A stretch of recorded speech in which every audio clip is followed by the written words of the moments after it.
We're going to be using acrylic-based gesso tinted with some acrylic paint to create a mid-tone, a cool mid-tone ground to work on. This will be nice because it'll eliminate some of the texture of the canvas, and it'll also create a darker tone so that when we put the lights of the skin on top of it, it'll help us judge the tone, the value better, because the lights of the skin will stand out on top of the mid-tone ground.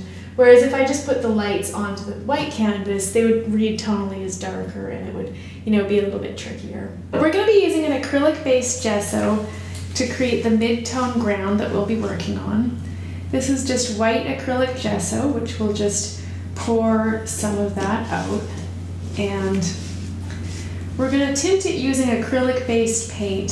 So I'm using acrylic, liquid acrylics. This is some yellow ochre, and we'll just add a little bit of that. We can add more as needed, so sort of creep up on the amount that you add.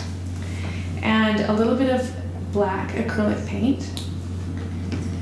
And we'll just mix that together using the foam brush and see what kind of color we've got. So this is a nice mid-tone gray. I want it to be a little bit greener than that, so I'm just going to add a bit more yellow ochre. And that looks like a nice mid-tone gray color to work on.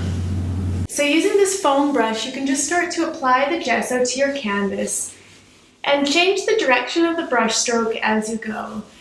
It's okay if it's not completely even.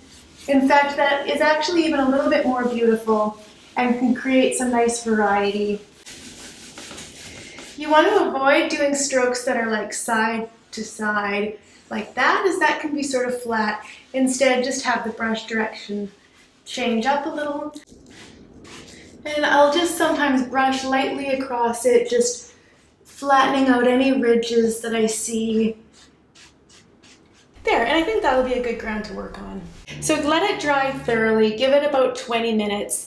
Make sure that it's completely dry. It might feel dry to the touch, but you just want to make sure that it's really completely dry before you start to work on it.